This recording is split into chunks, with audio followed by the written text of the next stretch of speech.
Assalamualaikum warahmatullahi wabarakatuh. Saya akan menjelaskan apa itu oscillator. Di sini yang pertama ada definisinya. Nah, oscillator itu diciptakan untuk menjembatani para pengembang peranti jaringan agar dapat berkomunikasi walaupun dikembangkan oleh banyak pengembang. Contohnya ada Windows dan juga Apple. Dia itu dua vendor yang berbeda, namun dengan adanya standarisasi ini, maka akan tetap bisa berkomunikasi. Lalu yang kedua ada manfaat dari oscillator. Yang pertama itu mempermudah untuk memahami cara kerja jaringan komputer secara menyeluruh karena sudah distandarisasi, jadi kita mudah untuk memahaminya. Yang kedua ada breakdown persoalan komunikasi data untuk mempermudah troubleshooting. Di sini maksudnya itu adalah jika ada suatu masalah, kita bisa mudah untuk memecahkannya atau mengatasinya. Karena walaupun beda vendor, kita punya standarisasi. Lalu yang ketiga itu ada memungkinkan vendor atau pakar untuk mendesain dan mengembangkan hardware atau software yang sesuai dengan layar tertentu.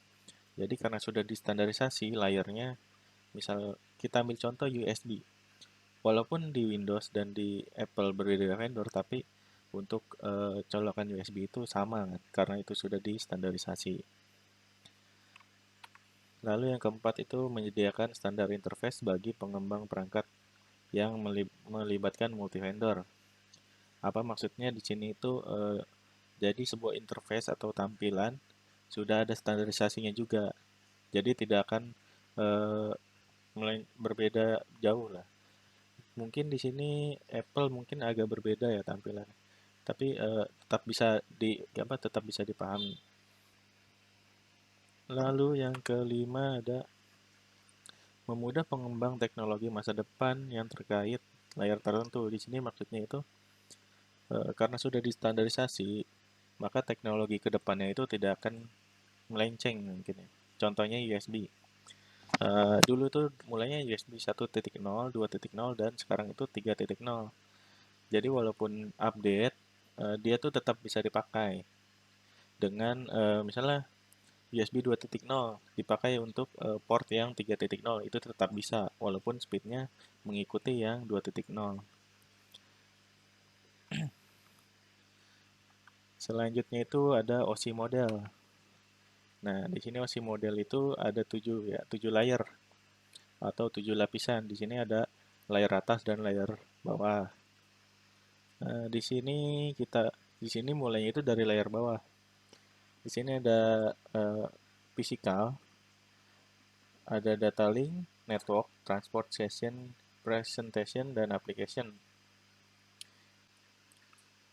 Ya, eh, kita lanjut ke fungsinya. Kan ini udah gambarannya, saya akan melanjutkan ke fungsinya.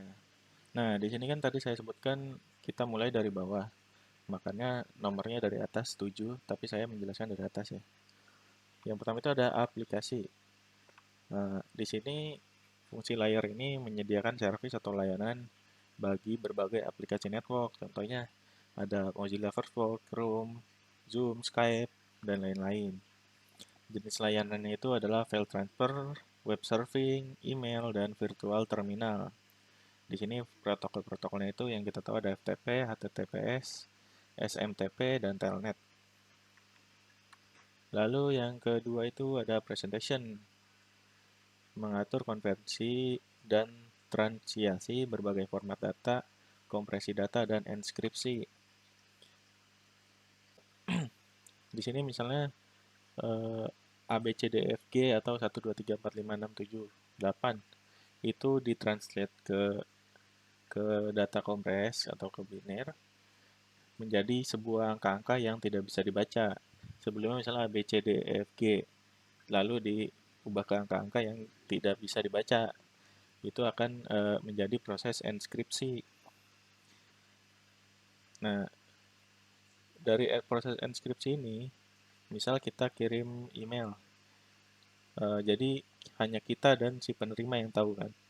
Jadi saat si penerima membuka email itu akan terjadi proses deskripsi. Jadi dari enskripsi itu akan dikembalikan lagi ke tulisan yang bisa dibaca.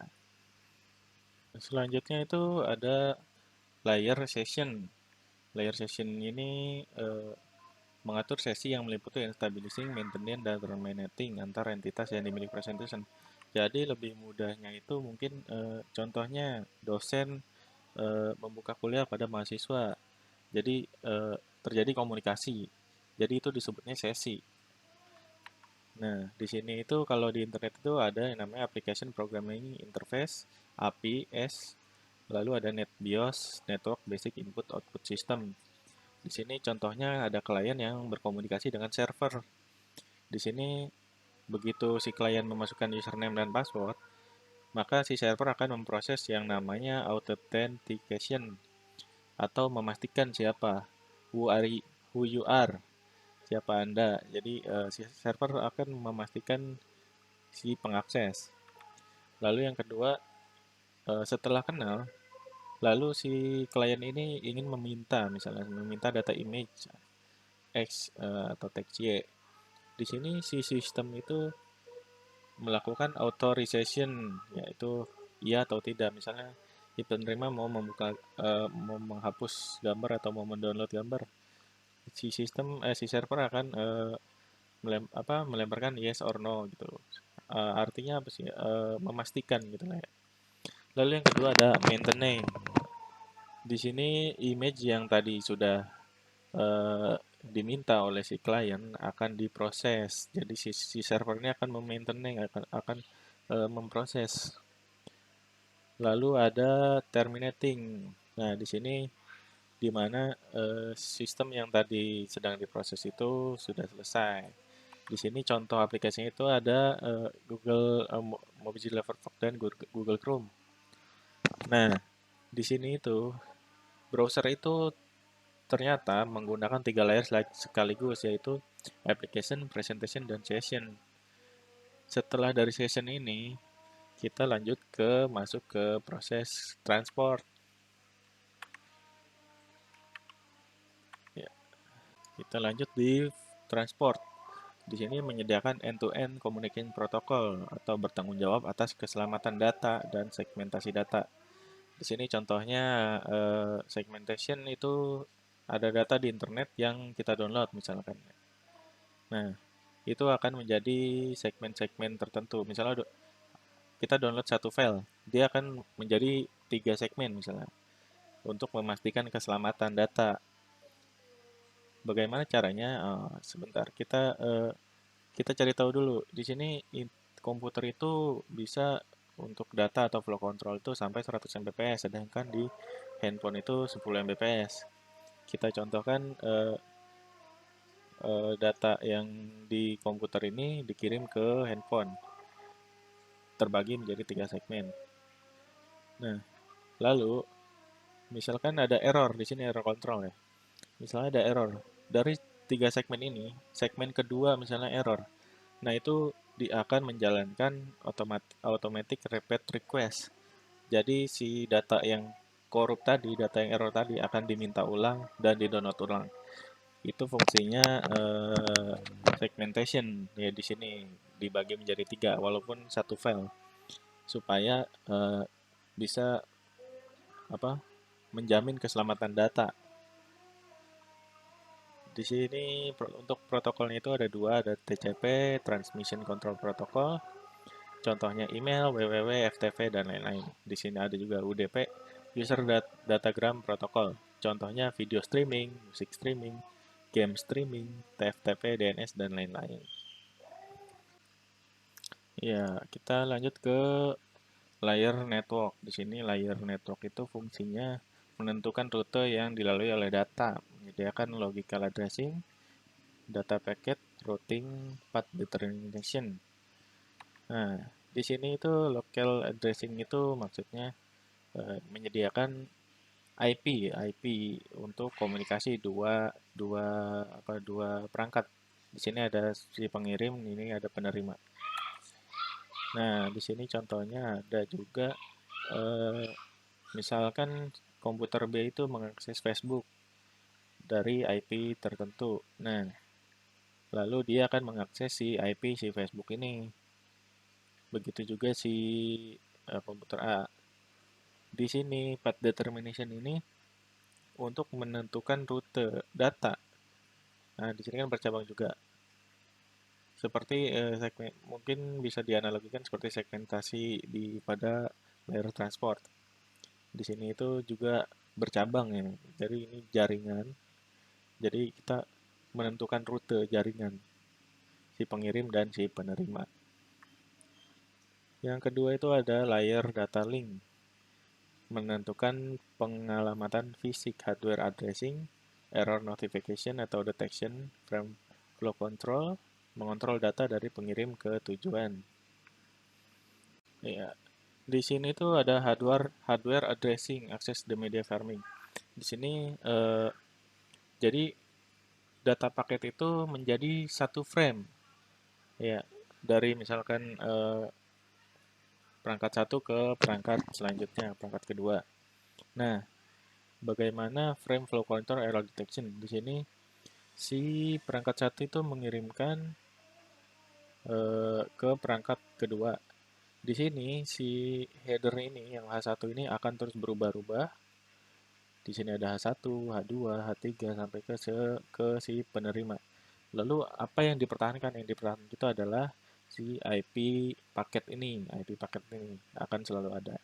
Jadi akan sampai gitu kepada tujuan.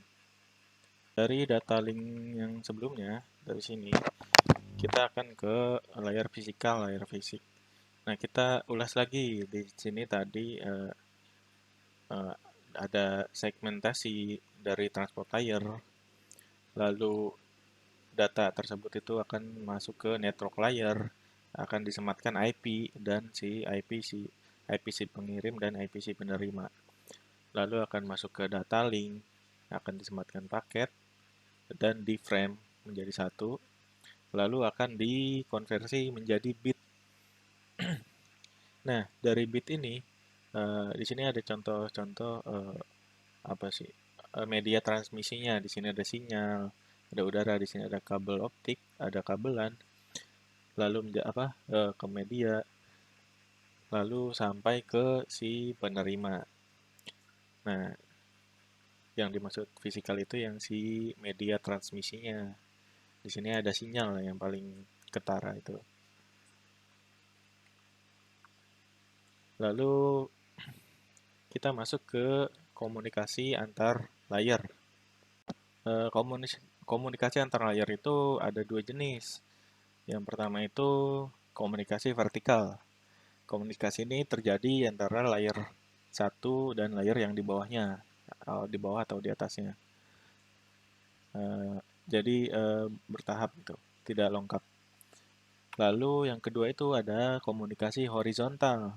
Komunikasi yang terjadi antar layar yang sama dengan host lain atau dengan misalnya perangkat satu dengan perangkat lainnya. Itu disebut komunikasi horizontal. Nah, ya, kita akan masuk ke penerapan OSI layer di mana di sini eh, kita bahas yang tadi secara cepatnya ya. Mungkin di sini ada satu perangkat dengan IP 202.110.5. Di sini kita sebut perangkat A, komputer A. Dia itu ingin mengakses facebook.com di sini. Ingin mengakses halaman home-nya si facebook.com. Nah, yang terjadi itu adalah seperti tadi, dari aplikasi akan masuk ke sesi presentation. Nah, dari presentation itu masuk ke session di mana tadi kita jelaskan S ini adalah segmen ya. Lalu D ini adalah data link. Di sini si perangkat ini akan meminta port atau berkomunikasi dengan port si website facebook.com ini. Lalu masuk lagi ke transport network. Di sini IP-nya si segmen ini jelas ya sama ya. 202.110.5. Nah, kemudian si data link ini yang tadi disebut selalu berganti-ganti. Nah, masuk ke physical yaitu masuk ke frame yang tadi saya jelaskan sebelumnya, akan menjadi frame. Nah, setelah menjadi suatu frame, sorry, lalu data akan ditransfer dan diterima eh, si website tersebut. Lalu dibuka kembali dari bawah, dari satu, dari si frame-nya dibuka lagi menjadi paket-paket eh, datanya, lalu masuk ke network, transport, session, presentation, dan application. Jadi bisa dibuka oleh si penerima. Mungkin sekian penjelasan dari saya, kurang lebihnya mohon maaf. Assalamualaikum warahmatullahi wabarakatuh.